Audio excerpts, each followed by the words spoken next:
Really, Dario? Really? You think The Cat o' Nine Tails is one of the worst movies you ever directed? Really? Really? Four Flies on Grey Velvet is a 1971 giallo movie written and directed by Dario Argento, music by Ennio Morricone. And this is a movie where I like the premise. This guy, who's a drummer, he's in a band, he notices over the course of a week that he's being followed by some dude. And so eventually he's just like, what the fuck, man? Why are you following me? Mind you, he waits a week. I'd have given it like 2 days, less. And I'd be like, what the fuck? Anyway, a week later. And he confronts him in this abandoned theater. They have a fucking scuffle and our hero kills him. And then up in the stage, there's someone with a creepy mask taking photos. And I'm like, oh, well, this guy's going to blackmail him or maybe make him do things that he doesn't want to do to protect his secret that he killed someone. All this kind of stuff, but not really. I'm going to get into spoiler territory. And, oh, yeah, let's do it. So it turns out the guy he killed doesn't really die, and he complains to the person he's accomplishing with that, hey, you're killing people, we should stop doing this. So he dies. The maid found out who it was, so their maid dies. All these other people die too. He's a private investigator. He dies. Like, everyone around him, he's dying. The killer's trying to fucking make this guy snap, you think? Is he kind of trying to make this guy crazy? No. No, he isn't. The pri- I, so the private investigator is pretty close. He figures it out halfway through the movie, and you're just like, well, that never happens in an Argento film, so that character's going to die, which is a shame because he was wonderful. And he finds out that the killer was in a mental institution and stuff, and as soon as that person's father died, all the stuff he or she was going through just fucking it goes. So they think, oh, that person's cured. Off we go. And then the private investigator finds that out, of course, and then he dies. And every time someone dies, he kind of sees it in the newspaper, so he kind of knows what that people are dying around him and all that kind of stuff. But however, for a guy that checks the newspaper, he didn't really check it that hard, because surely he would have seen the second news story that says, guy thought dead, turns up dead. The movie is really bad and convoluted. It also features some weird science. Weird science! In terms of, like, the previous one had this kind of genetic thing to catch evil people, I guess. Well, this one has, people when they die, sometimes they keep an image on their retinas, and we got the technology to kind of get that image. So they get that image, and it looks like four flies. So I'm thinking, like, who could the killer be? Well, it can't be any of the really interesting characters, like his two buddies, or the private investigator. So it can't be those characters that are around often and you kind of like. And none of the other characters seem pretty interesting. Maybe it's oh no, it is, isn't it? It's his wife the whole time. Yeah, I'm doing big spoilers. I told you. And the reason for it all, her dad wanted a son, so he treated her like a boy. Even was an awful parent, beat her and shit like that. She went to a mental institution and shit. And the whole thing, it turns out the reason she's doing it is because she couldn't kill her father because he died. But this guy, the hero of the movie, played by Michael Brandon, he plays Roberto. He reminds her of her father, and she can kill him. I'm like, then why are you running around killing other people and doing all this stuff? Why did you set him up to make him think he killed someone? What was the point of that? Like,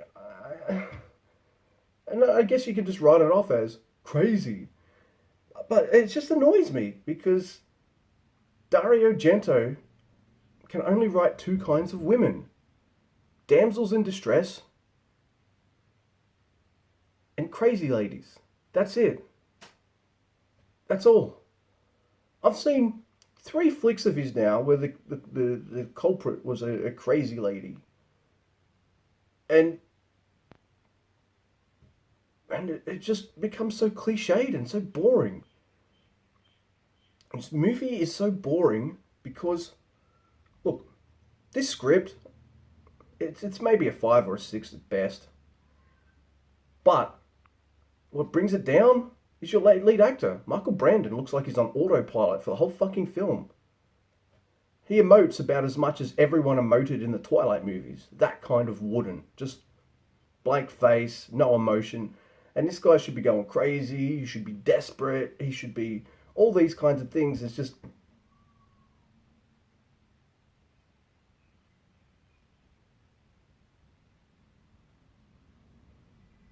And unless he looked... what? And in which way was he like her father? He didn't ever yelled at her. He didn't beat on her. In fact, apart from the one scene where he blatantly cheats on his wife, he seems to kind of love and care for her. Did they look the same? Was that it? I don't... That's not explicitly stated. And also, not only is the performance of Roberto by Michael Brandon garbage, the hero of the movie cheats on his wife with his wife's cousin, and I don't like that. As a married man, I'm not into it. And I kind of wanted the lead actor to get his ass shot off. He does get shot, but he survives, I guess. Like, there's no interesting suspects. The performances, like, Michael Brandon brings everything down, but you've got Bud Spencer, who's really cool. You've got another kind of right-hand man who's a bit of a weirdo, but also really cool. You've got his private investigator, who's really fun. You've got all these really interesting, bright characters in your dark yellow thriller. And why couldn't you use one of those actors to play the lead? There's a scene where the maid gets murdered and she's blackmailing the murderer. I want some fucking money. Gimme. So they agree to meet at a park. She's sitting there, it's broad daylight. There's kids playing in the park over there. There's a couple making out in the bushes over there.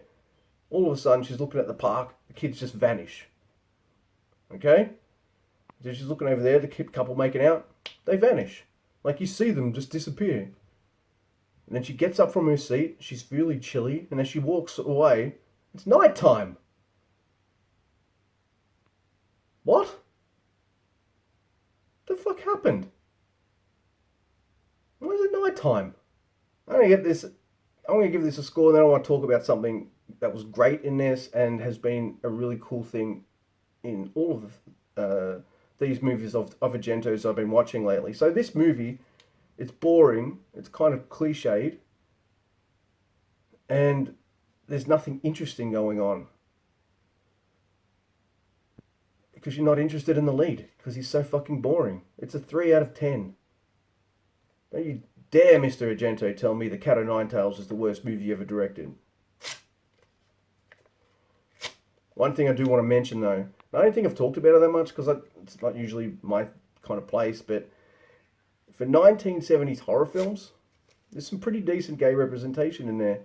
It's kind of stereotypical, but it's just kind of always really well done. And I think I bring it up because that part of his movies is really well done, and I can respect that, and thank you, Mr. Argento, that's good. But then you've just got women who are just damsels in distress, or and murder victims, or just crazy people. I'm like, okay, so you see kind of all men as being kind of all right, but you see like women as just being scared, who can't fight back, can't do any of this kind of stuff. It's really weird, and it's really noticeable, and it sticks out like a sore thumb. Now, some of it I can get over because it's a sign of the times, and you don't necessarily go into an old horror movie to expect like equality or anything like that. And that's fine. Old movies are old movies, but I'm going to say right now, Dario Argento does not know how to write women. He does not know. Yeah, I'm going to take an Argento break, I think. Give me a like, dislike, share, and subscribe. All that stuff. Watch The Cat of Nine Tails instead. If you want to watch a superior movie. By the way, both these movies, Cat of Nine Tails and Four Flies on Grey Velvet, both came out in 1971. Maybe you need to space these out and work on them a little more. Maybe not necessarily churn these the fuck out. Take a moment, breathe, tighten up your script, and get better actors. Just saying.